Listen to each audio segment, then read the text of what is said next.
My name is Kevin. People mistake me to be a younger sibling, but I am in fact the eldest son. However, to Jennifer, my beloved wife, I was her second son.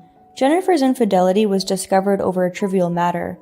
One day, I reached out to charge her phone, which had been left in the living room, and was about to run out of juice, to find a message from a man confessing his love to her. I immediately woke Jennifer up, who was dozing off, and decided to ask her about the text. "Who is this Jack guy? Who is he to you?" "He's just a friend. I don't have any illicit relationships."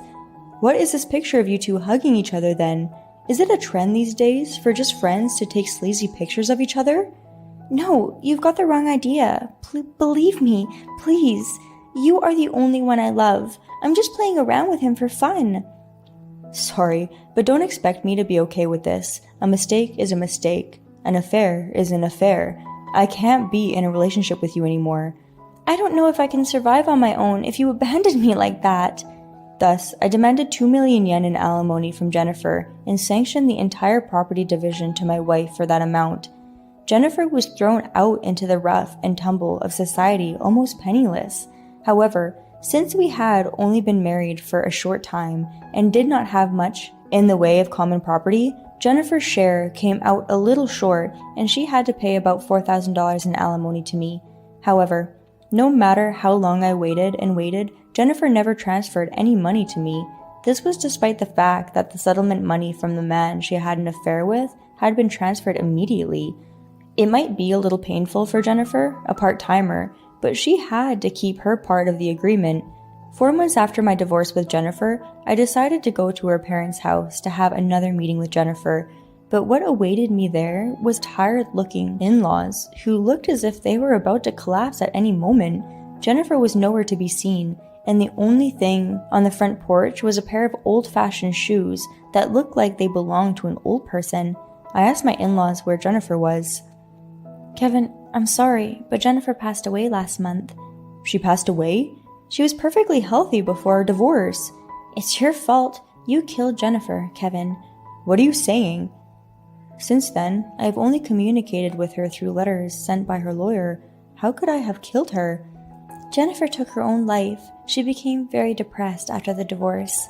It's because you demanded alimony. You drove her into a corner. We wanted you to take responsibility for taking Jennifer's life." "Responsibility? What do you mean by that?" "Well, you see, our business is struggling in this economy. How about you loan us about $10,000? You better pay up since you're the one who killed Jennifer." "Don't be ridiculous." I was saddened by the loss of Jennifer, but of course I could not accept the fact that the responsibility for her death fell entirely on me. I firmly refused the request for money from my in-laws and left their home with an indescribable feeling of sadness. 2 more months passed, and one day, strange events suddenly began to occur frequently in my neighborhood. One was the sound of rapping at night. Every night around 2 a.m., I would hear footsteps and the sound of clinking dishes coming from the living room, which was supposed to be empty. However, when I went to check on them from my bedroom, there was no one there. And to top it all off, I could feel the presence of someone coming from the ceiling. Naturally, the only things that would be in such a place would be rats or centipedes. When I slept at night, I feel a gaze that is clearly human. It might be Jennifer's vengeful spirit. I decided to talk to my friend, Jane, a childhood friend and fellow divorcee, about it. "Jane's revengeful spirit? There's no such thing as ghosts." "But I can definitely feel the presence of something in the ceiling. If you think I'm lying, try staying in my house." "What's that? Is that an invitation for me to come over?" "No, not like that. I'm seriously worried." "I'm just kidding. There's no way you and I are going to have that kind of relationship now." "You joke around too much. I knew I shouldn't have asked you for advice." "I'm sorry. As an apology, I'll show you who the ghost really is." "How are you going to find out?" "We'll stake out the place together. We'll get a camera too. That way, it'll be easy to find out who the ghost is." "Does that mean you're going to spend the night with me under the same roof?" "Huh? So, are you actually expecting something to happen?"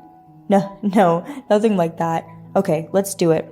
Right now, our priority is to find out who the ghost is, above all else. So, I reluctantly invited Jane to my house. So no matter how calm I tried to appear, my heart was racing. I was so excited because Jane, my childhood friend, was also my first love.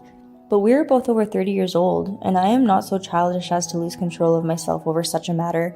I chalked it up to my fear of ghosts, and with a convenience store bag full of beer, which I don't usually drink, Jane and I set off for home. A few hours later, Jane and I somehow found ourselves face to face on the same bed, naked.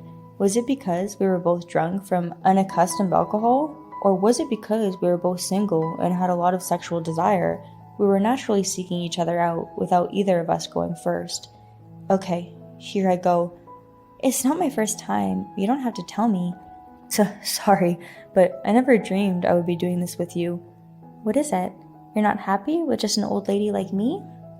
Jane, you're still beautiful, even more so than when I had a crush on you. Kevin. We looked at each other, our hearts racing, and when our feelings were at their peak, our bodies finally became one. But then it happened. What the hell are you doing, you whore? Get away from my Kevin! As soon as we thought we heard a shrill cry from the ceiling, suddenly the top board over our heads fell with a thud, and a large black shadow fell at our feet. The black mass let out a low scream from the impact of the fall, shuddered for about 10 minutes, and then suddenly came at Jane. Don't touch my Jane, you monster! Ah! Oh, come on! What the hell? Things were just getting heated up. Jane does not seem particularly afraid of the unidentified shadow, which falls from the bed with the force of my shove and struggles like an overturned turtle, and brings her face close to mine with a dubious expression. And then, "Hey!" After a short scream, Jane looked at me and said, "This is Jennifer. I thought she killed herself." Jennifer growled. "Ugh, how dare you sleep with my husband?" It was not a vengeful spirit, nor a phantom. It was Jennifer in the flesh. She was a pretty-looking girl, even though she had been lurking behind the ceiling for a long time. I thought that I had been running out of soap, shampoo, toilet paper, and rice for the past few months. I had been so used to living alone with Jennifer that I hadn't noticed, but the rate of consumption is quite abnormal for a man living alone. Hey, why are you here? Your father told me you were dead. I see. You probably pretended to be dead and tried to take up residence at Kevin's house, didn't you? I didn't have a choice. My parents disowned me and I had nowhere to go. It turned out later that Jennifer's parents lied to me about their daughter's death because they were afraid that I would ask them to cover the alimony Jennifer owed them. Well, they didn't seem to recognize that their daughter was living a life like some horror movie. I'm sorry. We didn't expect Jennifer to do something so outrageous. That's not the point. You guys tried to shake me out of my money, saying that it was my fault Jennifer died, right?